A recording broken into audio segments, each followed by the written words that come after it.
Hello everyone, आप सबका वांगशान bubble में फिर से एक बार बहुत बहुत बहुत स्वागत है। चलिए द हाफ मून थीफ के पार्ट 58 को शुरू करते हैं। अब तक हमने देखा था ईवो और जान एक साथ सोए हुए थे। जान अपने फ़ोन को स्क्रॉल कर रहा था और ईवो उसे लिपट कर सोया हुआ था।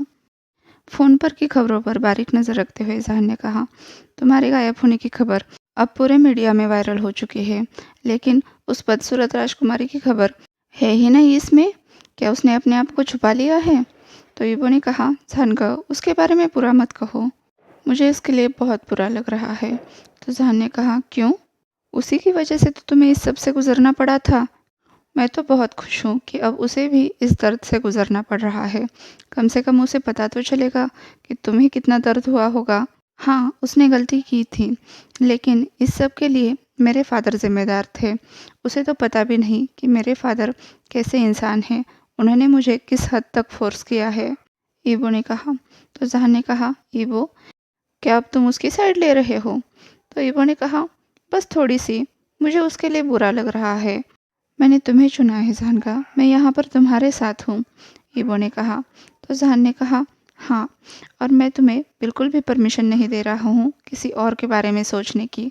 जहान ने ईवो को और भी कसकर पकड़ते हुए कहा, मैं किसी और के बारे में सोचना भी नहीं चाहता, ईवो ने कहा।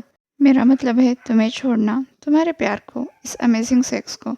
मजाक कर रहे हो क्या? तो जहान ने कहा, अमेजिंग सेक्स? तो ईवो ने कहा, हाँ, तुम्हारी वजह से मैं भी इसका आदी बन चुका हूँ। पर अभी तो मुझे तुम्हारे वाइल्डेस्ट इमेजिनेशन के बारे में जानना है। जान ने ईवो के फोरहेड पर किस करते हुए कहा, ईवो, चुप हो जा, वरना इसका परिणाम बहुत बुरा होगा। ईवो ने अपनी हालत को देखते हुए चुप रहने का तय किया। उसने कहा, लव यू जानका। लव यू ईवो, जान ने भी जवाब दिया। ईवो शांत हो गया। अब उसे दोनों की सांसों की, एयर कंडीशनर की और जहान के फ़ोन पर टैप करने की आवाज़ें सुनाई दे रही थी। थोड़ी देर बाद जहान ने कहा, फाइनली अब तुम्हारी विश पूरी करने का समय आ गया है। ईवो ने कहा, मेरी विश? तुमने तो उसे पहले ही पूरा कर दिया है। तो जहान ने कहा, ठीक से याद करो कि तुम्हारी विश क्या थी। तो ईवो ने कहा, तुम्हारे साथ रहना और अपने फादर के चंगुल से छूटना। तो जहान ने कहा, नहीं, तुम्हारी विश थी कि तुम खुश रहना चाहते हो। ईवो ने कहा, मैं खुश हूँ जानका। जहान ने कहा, ईवो, अभी तो तुम्हें और भी सरप्राइजेस मिलने बाकी है। जब तुम्हें पता चलेगा कि मैं तुम्हारे लिए कितनी खुशियाँ लेकर आया हूँ, तब तुम कहोगे कि अभी तुम 100% तक खुश नहीं थे। सरप्राइजेस? ईवो ने पूछा। तो जहान ने कहा, हाँ, सरप्राइजेस। क्या तुम पहले सरप्राइज के लिए तैयार हो? तो ईवो ने कहा, कितने सरप्राइज है? जहान ने कहा, अभी और 2 है। नहीं, 3 सरप्राइज है। जहान ने ईवो को अपना फ़ोन दिखाया, जिस पर ये न्यूज़ चल रही थी कि जेम्स वांग अपने सारे असेट खो चुका है। मीडिया को पता चल गया है कि जेम्स वांग किस तरह का आदमी है। ये सब रूमर्स थी, लेकिन फिर भी लोग जेम्स वांग के साथ बिजनेस नहीं करना चाहते थे।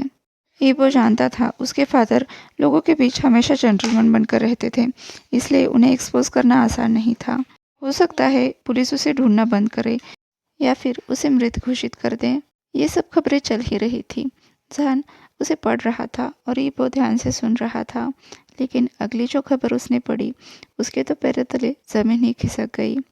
ब्रेकिंग न्यूज़, वांग हाइक्वान और यांगजी डिवोर्स ले रहे हैं। ईवो ने जान की तरफ देखा, जिसके चेहरे पर एक नटखट मुस्कुराहट थी। ईवो ने कहा, यह सब कैसे हुआ और तुमने आखिर किया क्या है? तब जान ने ईवो को और करीब खींच लिया और उसे 2 दिन पहले के मिशन के बारे में बताने लगा, जिसे ऑफिसर वांग जोचेंग ने जान के कहने पर पूरा किया था। 2 दिन पहले, बुधवार 29 अप्रैल 2020, यांगसी अपने घर के लिविंग रूम में बैठी थी, हमेशा की तरह अपने हस्बैंड का इंतज़ार करते हुए। रात के 8 बज चुके थे, उसके आने का समय हो रहा था।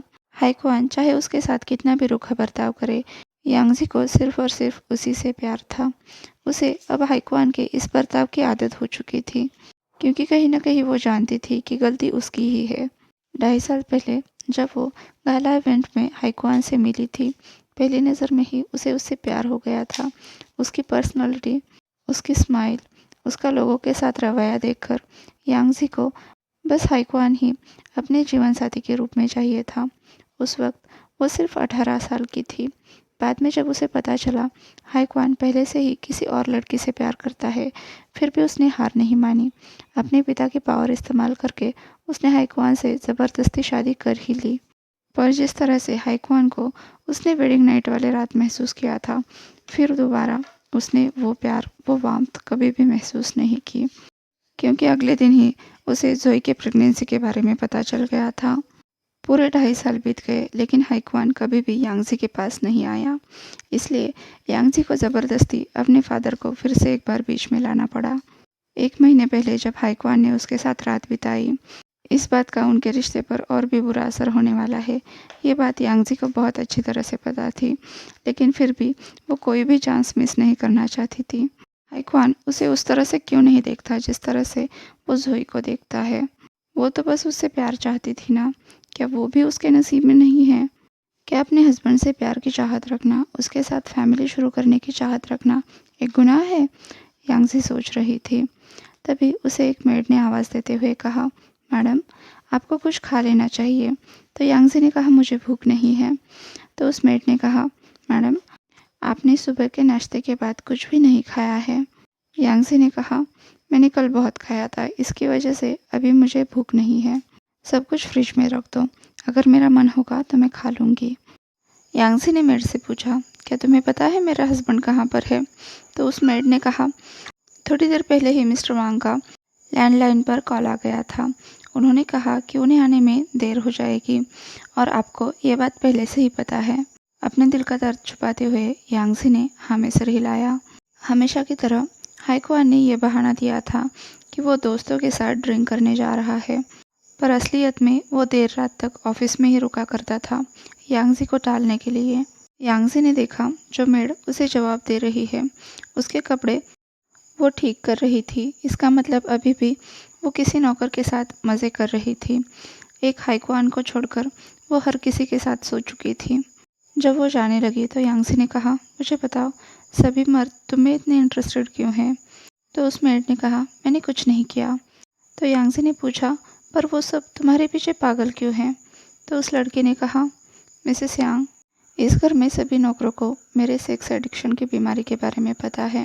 मैं जवान हूँ, खूबसूरत हूँ, हालांकि आपकी जितनी नहीं, ना ही मैं आपकी जितनी अमीर हूँ, लेकिन इस घर में कौन सा सर्वेंट अमीर है? सभी को बस एक यूज़फुल बॉडी चाहिए और मुझे भी इस बात से कोई फ़र्क नहीं पड़ता। यांगजी की भौहें सिकुड़ी, लेकिन उसने कुछ नहीं कहा। उसने देखा एक सर्वेंट छुपकर उस मेड को ही देख रहा था। ये बात तो वो भी मानती थी कि सेक्स हमेशा ही वंडरफुल और प्लेजरेबल होता है, पर यांगजी को सेक्स से ज़्यादा लव मेकिंग पर भरोसा था। यांगजी को कश्मकश में देखकर उस मेड ने कहा, मिसेस यांग, मिस्टर वांग एक सच्चे पति है। वो अपने प्यार के सिवा और किसी के साथ सोना नहीं पसंद करेंगे, इसलिए चिंता मत करिए, मैं कभी भी उनके रास्ते में नहीं आऊँगी। अगर आपको मुझ पर भरोसा नहीं है तो आप कभी भी मुझे काम से निकाल सकती हैं। यांगजी ने उस मेड को वहाँ से जाने का इशारा किया। वो जेलस थी अपने सभी सर्वेंट से, जो खुलेआम उस मेड के पीछे पड़े रहते थे, और सबसे ज़्यादा उस मेड से जो खुलेआम ये दावा करती थी कि उसे एडिक्शन है। उसने घड़ी की तरफ देखा, 10 बज चुके थे। हाईक्वान अभी तक नहीं लौटा था। वो हमेशा ही देर रात आता था, जब यांगजी 10 बजे सोने चली जाती थी। उसके बाद हाईक्वान घर लौटता था। यांगजी के चेहरे पर अचानक से चमक आ गई, ये सोचकर कि उसका हस्बैंड उसे कितनी अच्छी तरीके से जानता है। उसने उठने से पहले आखिरी बार घड़ी की तरफ देखा। हाईक्वान अभी नहीं लौटने वाला था। तब उसे किसी की याद आई, उसके एक अच्छे दोस्त की, जो उसके इस अकेलेपन में उसका साथ दे सकता है। इसलिए उसने ऑफिसर वांग जोचिंग को कॉल लगाकर अपने घर पर बुलाया। 2 हफ्ते पहले एक बदमाश यांगजी की पर्स चुराने की कोशिश कर रहा था, जिसे ऑफिसर वांग जोचिंग ने पकड़ा। उसके बाद उन दोनों में काफ़ी बार बातचीत हुई। थैंक्स के तौर पर यांगजी ने चेंग को लंच ऑफ़र किया। उसने भी एक्सेप्ट कर लिया। यांगजी को तुरंत पता चल गया कि चेंग लड़कीबाज है, क्योंकि हर वक्त वो वेट्रेसेस के साथ फ्लर्ट किया करता था। जब उसने इस बारे में जोचिंग से पूछा, तब उसे पता चला कि चेंग को रिलेशनशिप से नफरत है। ये बात यांगजी की समझ से परे थी, लेकिन फिर भी उसने जोचिंग से दोस्ती की। करीब 20 मिनट बाद चेंग यांगजी के घर पर आ गया। आते ही उसने घर को स्कैन करते हुए कहा, तुम्हारा घर तो बहुत बड़ा है।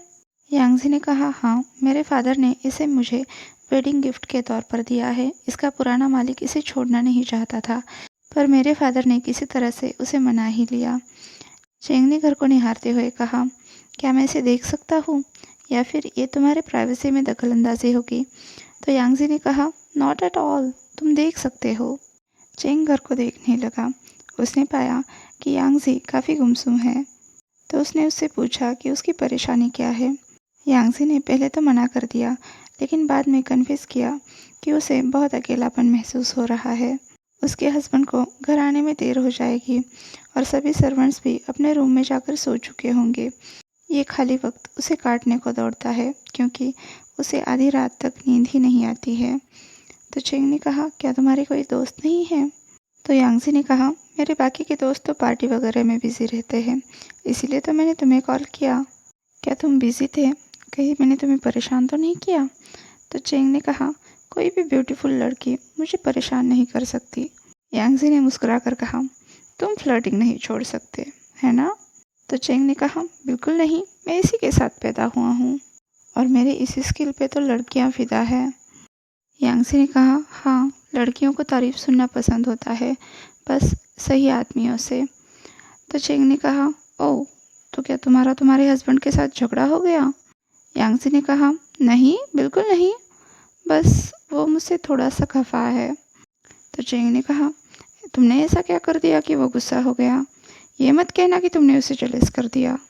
क्या बात कर रहे हो? यांगजी ने कहा, मैं तो अपने हस्बैंड से बहुत प्यार करती हूँ। मैंने कभी किसी और के साथ फ्लर्ट करने के बारे में नहीं सोचा।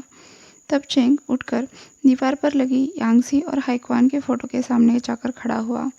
उसने कहा, ये ऐसा रूठा रूठा क्यों लग रहा है? तो यांगजी ने कहा, ऐसी बात नहीं है, बस वो फ़ोटो लेते वक्त वो काफ़ी नर्वस था। चेंग ने कहा, क्या मुझे बताओगी कि तुम्हारा हस्बैंड तुमसे गुस्सा क्यों है? तो यांगजी ने कहा, वेल, मेरे हस्बैंड को किसी को भी टच करना पसंद नहीं है। मैं भी एक्सेप्शन नहीं हूँ। क्या? No sex? चेंग ने पूछा। फर्स्ट और लास्ट टाइम हमारे वेडिंग नाइट पर था, यांगजी ने ब्लश करते हुए कहा। क्या? मैं तो 2 हफ्ते तक भी नहीं रह सकता। इसने 2 साल ऐसे ही गुजार दिए। मुझे तो यकीन नहीं हो रहा है, चेंग ने कहा। यांगजी ने कहा, शायद वो कंफर्टेबल नहीं था, इसलिए मैं उसे वक्त दे रही थी। ये सिर्फ सेक्स के बारे में नहीं है, मैं फैमिली शुरू करना चाहती हूँ, 2 या फिर 3 बच्चे शायद। इसीलिए लास्ट मंथ मैंने अपने पेरेंट्स को बुलाकर उसे ज़बरदस्ती मेरे साथ सोने पे मजबूर किया। चेंग ने पूछा, क्या ये काम कर गया? तो यांगजी स्माइल करते हुए बोली, हाँ, काम तो कर गया, लेकिन वो काफ़ी नहीं था। उसके साथ होने से मुझे बहुत अच्छा लगा, पर जब उसे पता चला कि मैंने उसे ट्रिक किया है, वो और भी ज़्यादा गुस्सा हो गया। मैं उसकी बीवी हूँ, मुझे हक है उसके साथ सोने का। चेंग ने पूछा, क्या उसे पता है कि तुम बच्चे चाहती हो? यांगजी ने कहा, हाँ, पर वो रेडी नहीं है। चेंग ने कहा, हो सकता है, तुम भी तो अभी बहुत छोटी हो। तो यांगजी ने पाउट करते हुए कहा, पर उसे दूसरी लड़की के साथ एक बेटा है ऑलरेडी। चेंग शॉक होकर यांगजी की तरफ देखने लगा। तो यांगजी ने कहा, मेरी तरफ ऐसे मत देखो, वो शादी से पहले की बात है। जो चेंग अपनी वाइन पीने लगा और यांगजी दीवार पर लगे उसके और हाइक्वान के पोस्टर को निहारने लगी। उसे अभी भी लग रहा था, जब जोई चली जाएगी तब वो हाइक्वान को पूरी तरह से अपना लेगी। पर दूसरी तरफ अब उससे बिल्कुल भी इंतज़ार नहीं हो रहा था।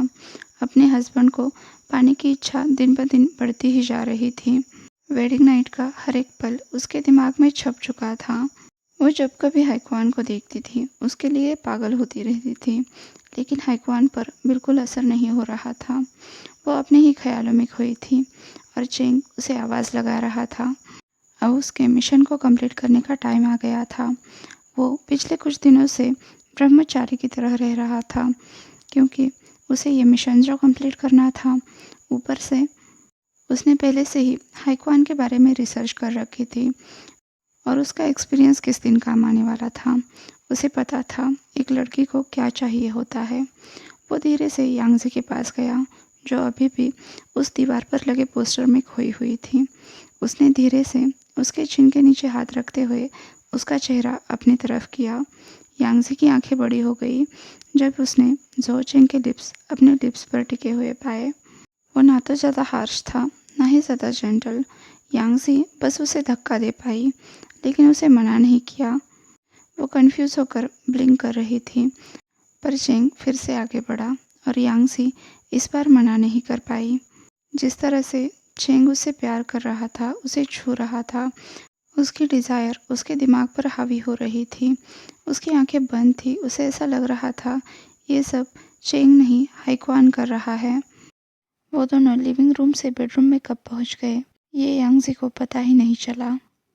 इधर हाईक्वान ऑफिस से निकलने के बाद काफ़ी देर तक पार्क में टहलता रहा। दिन ब दिन यांगज़ी की आदतें और भी बिगड़ती जा रही थी। वो और भी ज़िद्दी होती जा रही थी। इसलिए हाईक्वान घर से ज़्यादा बाहर रहना ही पसंद करता था। 10 बजे के बाद वो आराम से घर के लिए निकला। घर के सामने उसने पुलिस कार खड़ी देखी, इसलिए वो झट से अंदर आ गया, लेकिन दरवाजे की आवाज़ नहीं होनी थी। लिविंग रूम काफ़ी बिखरा हुआ था। हो सकता है सर्वेंट्स हमेशा की तरह चोरी छुपे वाइन पीने की कोशिश कर रहे हो।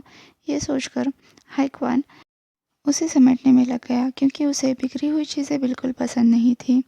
पर जब उसने पास जाकर देखा तो वहाँ पर उसने वाइन बोतल और 2 गिलास के साथ साथ यांगज़ी के कपड़े भी बिखरे हुए पाए, साथ में किसी और के भी। इसलिए वो उसके रूम में देखने के लिए चला गया और उसने रंगे हाथ ज़ो चेंग और यांगज़ी को पकड़ लिया। आज के लिए बस इतना ही। आपसे कल मिलती हूँ, तब तक के लिए अपना ख्याल रखिए। वीडियो पसंद आया हो तो लाइक, शेयर और कमेंट कर दीजिए। और हाँ, अभी तक चैनल को सब्सक्राइब नहीं किया है तो सब्सक्राइब भी कर दीजिए। और वांगशी एंड बबल में खुश रहिए। Thank you.